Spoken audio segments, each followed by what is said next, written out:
నిన్ననే ఎవరిదో మీమ్ చూశాను. బ్రహ్మానందం గారి ఫోటో బిల్డింగ్ ముందర పెట్టారు. ఎదురుగా కూర్చున్నోళ్ళ కంటే ఇక్కడ కూర్చున్న ఎక్కువ మంది ఉన్నట్టున్నారు.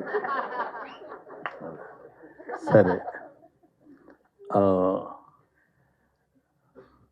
ఉత్సవం సినిమా పేరు, దర్శకుడు అర్జున్ సాయి. ఇక్కడ ముఖ్యంగా నేను ఈ ఫంక్షన్కి రావటానికి ప్రథమమైన కారణం ఏంటంటే, నాకు నటులన్నా, నట జీవితం అన్నా, నట జీవితం తెర వెనుక పడుతున్నటువంటి నటుల కష్టాలన్నా ఎక్కడో చిన్న అటాచ్మెంట్ అండ్ ఎమోషనల్ ఫీలింగ్. ఇందాక మా అమ్మాయి సుమ చెప్పినట్టు, తను ఎంత ప్రౌడ్గా గర్వంగా చెప్పిందంటే, I'm the product of stage అని. నాటకం నుంచి వచ్చానని చెప్పుకోవడానికి ఈ రోజుల్లో కొంచెం హెజిటేట్ చేసేటువంటి వాళ్ళు చాలామంది ఉన్నారని నాకు తెలుసు. నేను నాటకాలు వేసుకునేవాడు అనేవాళ్ళు పూర్వం, నాటకాలు వేసుకునే వాళ్ళ గురించి. But one thing, art is long, life is short. మనం ఎంతకాలం ఉంటామో మనకు తెలియదు. బట్ చివరి వరకు మిగిలిపోయేది, శ్రీకృష్ణదేవరాయలు బతికున్నాడు అంటే అష్టదిగ్గజాల వల్ల, రాజరాజ నరేంద్రుడు బతికున్నాడంటే నన్నయ్య వల్ల. ఇలా మహానుభావులందరూ, మహారాజులు బతికున్నారు అంటే వాళ్ళు పెంచి పోషించినటువంటి కళలు, కళాకారులు, కవుల వల్ల. అటువంటి కవులు పుట్టినటువంటి దేశం మన భారతదేశం.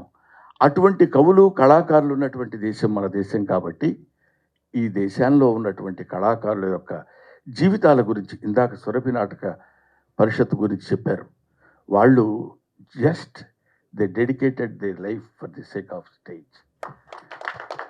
రంగస్థలం కోసం, రంగస్థలం మీదనే తండ్రి కొడుకులు వాళ్ళే, రాముడు రావణాసురుడు వాళ్ళే, అన్ని రకాలైనటువంటి విభిన్నమైన పాత్రల్ని పోషించి అలా అలా అలా చేతిలో పట్టుకుని ఆ వెలిగిపోతున్నట్టు ఆరిపోవటానికి సిద్ధంగా ఉన్నటువంటి రంగస్థలాన్ని ఇవాల్టి వరకు వెలిగిస్తూనే ఉన్నటువంటి ఆ మహనీయ కళాకారుల యొక్క హృదయాలకి శిరస్సు ఉంచి పాదాభివందన చేస్తున్నాను. అది కళాకారుల వరకు సంబంధించింది. ఇందాక మిత్రుడు లక్ష్మీ భూపాల్ చెప్తూ ఒక మాట అన్నారు. రంగస్థలం, ఐ మీన్ రంగమార్తాండ సినిమాలో చాలా బాగా యాక్ట్ చేశారు బ్రహ్మానందం గారు అంటూ ఒక మాట చిన్నది యథాలాపంగా వదిలేశారు ఆయన. ఏంటంటే, ప్రకాష్ రాజ్ గారి కంటే కూడా బాగా యాక్ట్ చేశారు అని. అది నేను దాన్ని మెన్షన్ చేయకపోతే దాన్ని నేను అంగీకరించినట్టు అవుతుంది. Prakash Raj is a Born artist. అంతటి మహా నటుడు అతను. నటుడుగా అంతటి ఉన్నత శిఖరాలను అందుకున్నటువంటి, అతనిలో ఉన్నటువంటి ప్రతి అణువు యాక్ట్ చేయగలిగినటువంటి కెపాసిటీ ఉన్నటువంటి మనిషి, ఆర్టిస్ట్. అటువంటిది వాళ్ళతో పోలిక కాదు. నేను ఇది జెన్యూన్గా చెప్తున్న మాట, ఏదో మొడెస్టీగా చాలా మంచివాడిని అనిపించుకోవటం చెప్పే మాట కానే కాదు. రంగస్థలం సాక్షిగా చెప్తున్నాను. ఆ రోజు ఒక కృష్ణవంశీ కానీ, ఒక ప్రకాష్ రాజ్ లాంటి వాళ్ళిద్దరూ నన్ను ఎన్నుకుని నా దగ్గరికి రావడం, అది నా గొప్పతనం కాదు, వాళ్ళ సంస్కారం.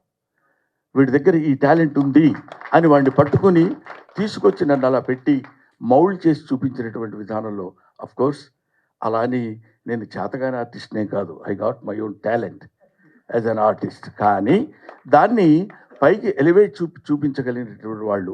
ఈ రంగమార్తాండ అనేటువంటి సినిమా విషయం ఇప్పుడు అప్రస్తుతమైన ఎందుకు చెప్పాల్సి వస్తుందంటే, రంగమార్తాండ గురించి, ఈ సినిమా అంతా రంగస్థలం గురించే.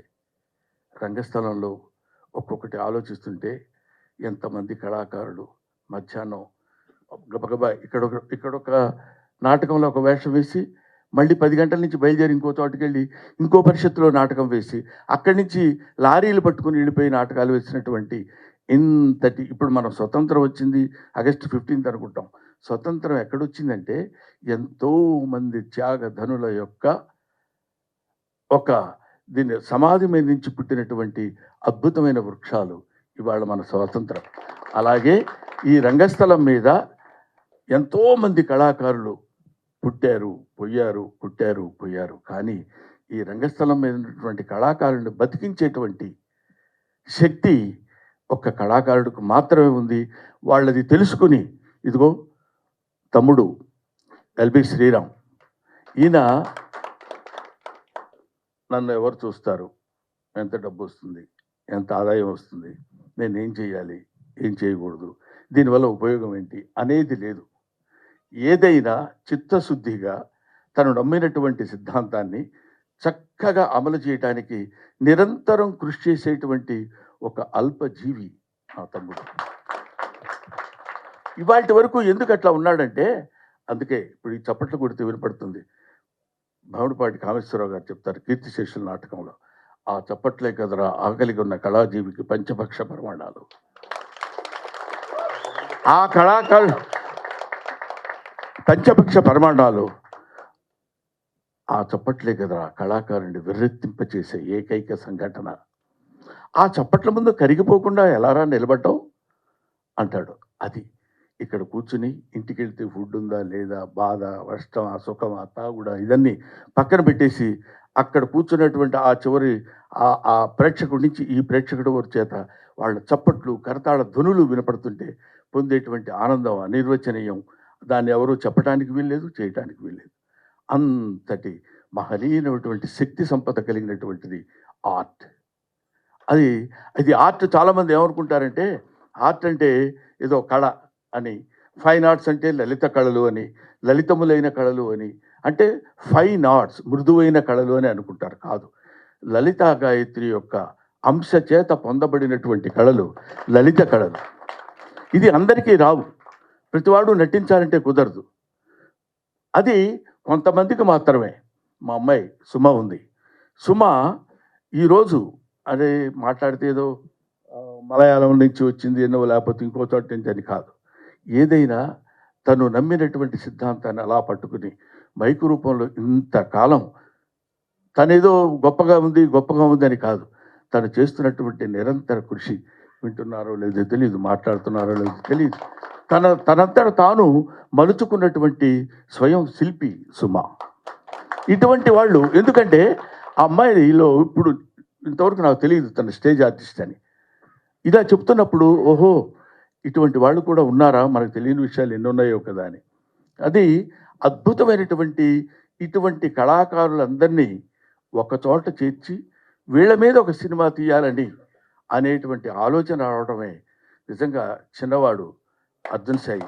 వారికి నేను సిన్సియర్గా బాటమ్ ఆఫ్ మై హార్ట్, నా హృదయాంతరాల నుంచి అతన్ని అభినందిస్తున్నాను.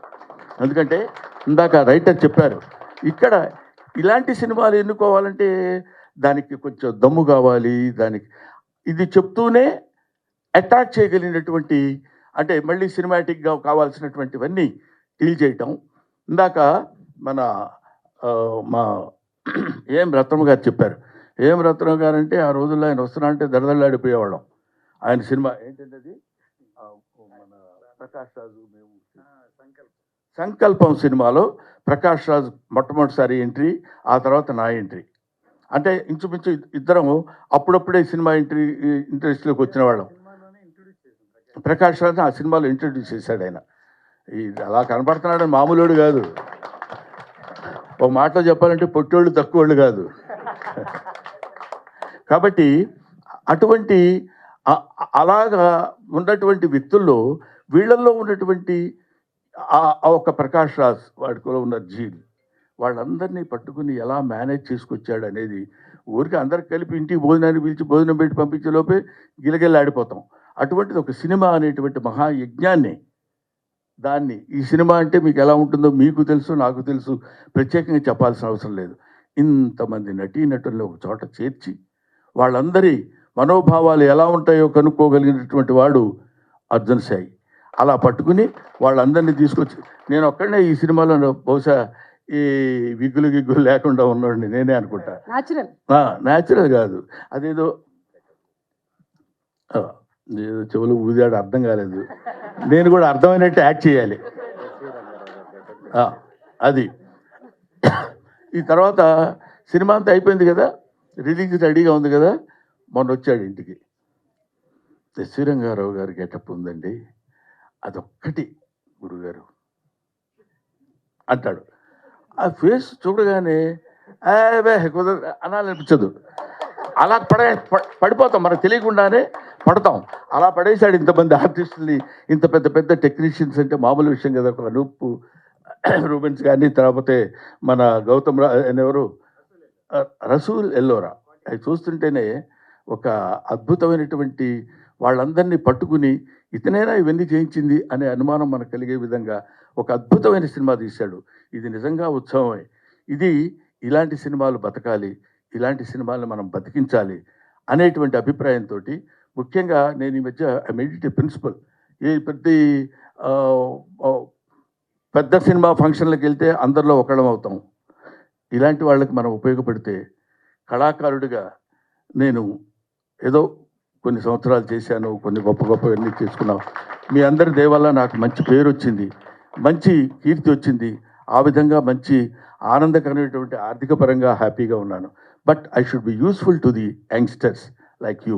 మీలాంటి కుర్రాళ్ళకు ఉపయోగపడాలనే అభిప్రాయంతో మనవాడు పిలవగానే, అంటే కొంచెం గొప్పగా చెప్పాలంటే నిన్ననే బెహరీన్ నుంచి వచ్చాను, అయినా సరే నేను ఇక్కడికి వచ్చానంటే నేను ఎంత గొప్పవాడినో మీరు ఆలోచించండి అని చెప్పాల్సిన పరిస్థితి కాకుండా, అతను రాత్రి 11:30, 12 గంటలకు వస్తే, గురువు గారు అది ఒక చిన్న అదే applying voice, commanding voice, begging voice, Jabardasth voice తెలీదు. నేను చెప్తాను, ఇమిటేట్ చేసి మీరు వినండి. గురువు గారు, ఎవరు? నేను గురుజీ అని. నన్ను మర్చిపోయారా మీరు? ఒక ప్రియురాలు ప్రియుడితో అంటే చూడండి, నన్ను మర్చిపోయారా మీరు? ఇంకెందుకు ఈ లైఫ్, నా జీవితానికి ఇది ఎందుకు అన్నట్టు. అంటే ఎవరు? మళ్ళీ నిద్రలో ఉంటాం, 12:30, 1 గంట అప్పుడు పొద్దున్నే చెప్పడానికి, గుర్తు చేయడానికి. అవునమ్మా, నేను అర్జున్ చెప్పమ్మా. ఏం లేదు గురించి, రేపే మంది ఒకసారి మీకు గుర్తు పడుకున్నట్టున్నారు మీరు. నేను అర్ధరాత్రి పూట లేచి అటు తిరుగుతుంటాం రోడ్ల మీద, అనుకోబోదు చెప్పండి అని మీరు బాగా డిస్టర్బ్ చేసినట్టున్నారు, ఏమనుకోవద్దండి అని చెప్పి డిస్టర్బ్ చేయాల్సినంత చేసి, ఆ తర్వాత అంటే అది మాకు కందుకూరు వీరేశలింగం గారు ఏదో దీనిలో చెప్తూ, దెబ్బ తగిలితే ఎవడన్నా కొరడాతో కొట్టాడు అనుకోండి, చర్రమని రియాక్ట్ అయిపోతాం. ఏంట్రా అంటే కొడుతున్నావు ఏంటి అని గట్టిగా అడగగలం. ఓ అమ్మాయి వెళ్తున్నప్పుడు జడ అలా తగడం తగిలి వెళ్ళిపోయింది అనుకోండి, దెబ్బ తగులుతుంది కానీ అది అర్జున్ సాయి. సో ఇటువంటి అద్భుతమైనటువంటి కళాకారుల యొక్క జీవితాల గురించి చెప్పి, ఆ జీవితాల్లో ఉన్నటువంటి విషయాలన్నింటినీ నిజంగా ఒక్కొక్కళ్ళు అద్భుతమైనటువంటి నటన ప్రదర్శించారు. It is going to become super duper hit. ఇవాళ నేను చెప్తున్నాను, మీరు నోట్ చేసుకోండి. ఎందుకంటే విభిన్నమైనటువంటి కథల్ని, వైవిధ్యమైనటువంటి కథల్ని ఆదరించేటువంటి రోజులు ఇవాళ వచ్చాయి. కాబట్టి అటువంటి స్థితి ముందు ఆయువు పట్టైనటువంటి, బేస్మెంట్ అయినటువంటి భూదేవి లాంటిది మన రంగస్థలం. కాబట్టి దాన్ని మీరు తప్పకుండా ఆదరించాలని, మీరందరూ ఆదరించే నటుడిగా నేను మనస్ఫూర్తిగా కోరుకుంటున్నాను. అది ఆ తర్వాత ఇక్కడ ఉన్న వాళ్ళందరికీ, హీరో నా గురించి ఏం చెప్పలేదు ఏంటంటే, పెద్ద తెలియదు నీ గురించి నాకు, అందుకని నేను ఎక్కువ చెప్పలేదు, ఏమనుకోవద్దు. బట్ హీరో లుకింగ్, హీరో అనకూడదా? హీరో అంటే దిలీప్ సార్ అంటున్నాడు. దిలీప్ అంటే నా ఫ్రెండ్ అనుకుంటారయ్యా, హీరో గారు. ఇప్పుడు రవి గారు ఉన్నాడు అనుకో, మామూలే మా ఫ్రెండ్ అని, మిస్టర్ రవి అని లేకపోతే అనొచ్చు. గబుక్కున హీరో గారు అంటే ఆ స్టేటస్ వేరు, ఆ పద్ధతి వేరు. గబుక్కున దిలీప్ వెరీ గుడ్, బాగా చేసేవా, నువ్వు పైకి వస్తావు అని ఇదంతా బోధాన వేసుకుని లేనిపోయింది అనవసరంగా మాట్లాడటం తప్పు అవుద్ది. కాబట్టి ఎనీవే, నాకు ఈ అవకాశాన్ని ఇచ్చిన అనే మాట మన ప్రతి చోట రంగస్థలం మీద మాట్లాడే మాటే కాదు. నిజంగా నాకు ఈ రంగస్థలం గురించి, ఈ ఉత్సవం గురించి, ప్రతి దానికి అతను తీసుకున్నటువంటి శ్రద్ధ గురించి, దర్శకుడు పడినటువంటి కష్టం గురించి మాట్లాడటం కోసమే నేను ఇక్కడికి వచ్చాను. ఇది నాకు ఒక అవకాశం కింద భావించాను. Thank you very very very much. Thanks a lot.